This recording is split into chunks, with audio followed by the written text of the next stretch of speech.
The Courting by Meinekeime, Chapter 3, The Meeting. Janko's point of view.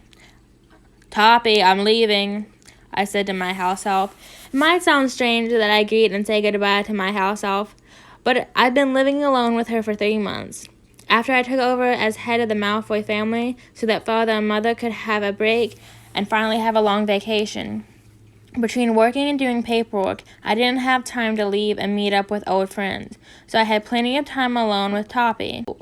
I put on my cloak and pulled the hood over my head while thinking of my parents. I wanted something they had. True love. Father had courted Mother for over a year until she had decided on him. Like any other Malfoy, my father had wanted many children. Sadly, Mother had been hit with a sterilization spell some months after my birth, so it was only me.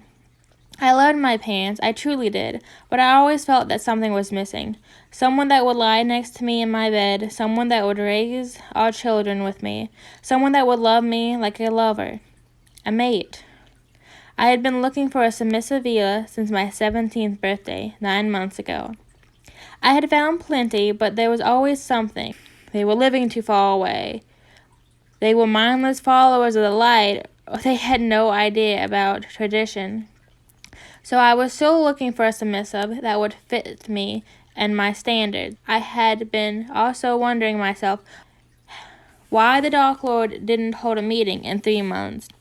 And I was told he had a big announcement. Hopefully it was something cheerful, not like last time when he had found out that we had been infiltrated.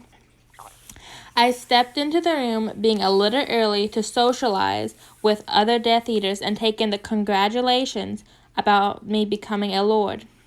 Being a pureblood and a pure Veela always brought a lot of mouth work with it. I had noticed that next to the chair where Lord Grant and his wife would sit, stood another chair with a hooded figure sitting in it, and one behind the chair. I sat myself down into my seat and waited until all the other people were seated. The Dark Lord opened the meeting and told us about the normal stuff. New Death Eaters, new plans, you name it. During the whole time, the 2 hooded figures said nothing, but I had the feeling that I knew them. I didn't know why or how, I just felt it. Suddenly, Severus Snape stood up and gathered some parchments, while his husband started speaking. You all might be asking what the big announcement was. Don't fret, my friends. There's no one to die today. It is a happy announcement to make. My son has finally found home. My eyes grew wide. My father had told me that the Dark Lord once had a son, a long time ago, until the Order had broken into the manor and took him. I had assumed the boy had died. The boy on the chair stood up and placed himself next to the Dark Lord. He turned 17 today, and he is a submissive Veela. The people started whispering, good and bad. Some thought that the Dark Lord would allow his fathers to torture his child because he wasn't a dominant like himself. Others were happy that the Dark Lord had finally found his son. I kept my mouth shut. I hadn't seen the boy, and the fact that he is 17 made it highly possible that I already knew him. I leaned back in my chair and waited for the boy to reveal himself. Silence! Screamed the Dark Lord, and everyone became silent. As I said, he's a submissive Veela, but that's why today his courting starts. If you are interested, please take a parchment roll with the rules. But before you do that, let us all greet Harry. When the cloak was blown away from the boy, we were all able to see his small, feminine statue. I would need to bend down to kiss his lips. Big, doe-like eyes in the color of the prettiest emerald, hidden behind glasses, hair black and curly, reaching a little lower than his shoulders. Of course I knew the boy. Harry Bloody Potter was the son of the Dark Lord. I looked around to see if anyone recognized him, but Crabbe and Goyle were missing today, and there weren't many more Death Eaters that encountered Harry and were sane enough to remember him. So I decided not to tell everyone. My knowledge over him would surely come in handy during the courting. Yes, I had decided to give it a try. I knew that Harry desired a happy family, and being a Prince Grant, he would be well-mannered and traditional. That was what I wanted. Harry had sat himself down on his chair again and whispered something to the still hooded figure behind his seat. I figured that must be his enforcer, and to save himself from any trouble, it was best for him not to reveal himself. When the Dark Lord had finally decided that the meeting was finished, a lot of Death Eaters had decided to grab the rules Severus had put into the big table. Most wanted to simply show off that they were interested in the son of the master, and there were a lot of women that took a scroll. I knew that Harry wasn't a fan of females, at least in a romantic way. Many girls had tried to be with him, but none succeeded. But I had seen him stare after other boys a lot. Poor girls will all be getting excluded from the games because they were female. When most people had taken the parchment, I took one too, placed it under my robe, and strolled over to Harry. Most of the people didn't care for his presence, even though most decided to court him. I was just mere feet away from Harry as I was grabbed from behind and turned around. Well, Mr. Malfoy, or should I say Lord Malfoy, I see that you've taken up the place of your father as the head of the family, the Dark Lord said, and I nodded. I know you're not here to congratulate me on becoming of age, my lord. Well, I am aware that you are aware of Harry's past. I hope this will not interfere with whether you intend to court him or not. I shook my head. Of course, I had bullied Harry in his first year because I was angry that he believed the Weasley boy to be better than me. But I matured over the years. I just hoped Harry had matured too. Well then, I'll let you go. He then left, and I was able to approach the beautiful boy. Before I could touch him to make him notice me, the enforcer had stepped in between us. The man was tall, but not as tall as my 6 foot.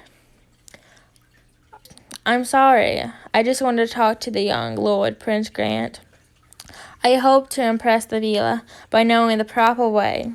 Veela children were giving their last names. The man turned around, and I saw Harry nod timidly. He stepped forward, and I took his hand to place its back on my lips. Good evening, young lord, I said, and made Harry blush. Good evening to you too, Malfoy. Please call me by my first name. I'm still not used to the whole thing. As you wish. I let out a little chuckle and positioned my hands behind my back. Firstly, I wanted to congratulate you on your birthday. Harry blushed again. He was cute. The black dress he wore was plain, but didn't distract from his other features, like his smile. Thank you, Draco. Do you intend to court me? He asked, still blushing. Intend I do, as long as you wish that. I am aware of our feud in younger years, and I hope that doesn't come in between us. Harry quickly shook his head. Oh no, we were children. I don't think we should define someone over their actions they did as a child. Feel free to court me, and I won't judge you any different than your fellow suitors. I made a little bow before the hair of the Dark Lord and took his hand again. Then, Harry, have a pleasant evening and expect my letter tomorrow. He said his goodbyes and left to talk to his enforcer again. I thought many others would also make a move to talk to him. Many others would make a move to talk to Harry, but there weren't many. That would bring them negative points in Harry's suitor list, and I would rather start positive. After making a little small talk, I decided to leave and read the rules for the courting alone. Toppy greeted me with some tea and told me that dinner would be ready in 5 minutes. I sat myself down onto the kitchen chair and opened the scroll. It was obviously written by Harry himself, the writing messy, but still readable, without putting too much effort into it. I knew this was a test, to see if we complained about his writing. He didn't want a maid who complained about things like his handwriting on the first letter. And after noticing that, I started reading. Rules of courting Harry Prince Grant. Basic rules. 1. You need to be male. 2. You need to be at least 17. 3. You need to know about a traditional courting. 4. You need to know about Veela. 5. You need to want children and be able to sire them. 6. You need to be able to protect our family. Other important rules. You need to have a place where you live. You need to have a decent education. You need to have an income. You will not insult my family, friends, or me.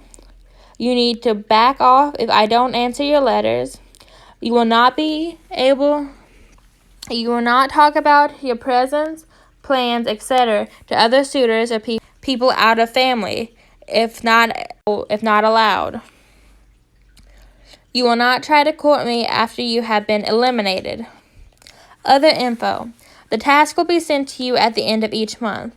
If you don't get a letter with the task, then you are eliminated. The courting begins at July 31st of 1997. The inscription ends at August 8th of 1997. This letter is not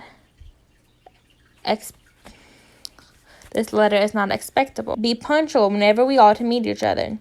I will keep count of your presents and evaluate them. Thank you and have a nice day. H. P.S. The first task is present yourself. Well, this is a basic courting. Not that that was something bad. I liked it. Harry wasn't stuck up and my assumptions were right about his love for tradition. He had had a difficult life and always needed to save the world for Dumbledore. And the only thing that kept him sane was the routine of Hogwarts, the traditions that the old walls held high. And I would not take that away from him. And he wanted children! Perfect! Oh, Harry, I know the perfect present for you. End of Chapter 3, The Courting. If you enjoy this reading, please leave a like, comment, and subscribe. And go check out the original work by Meinekeime. The link is in the description.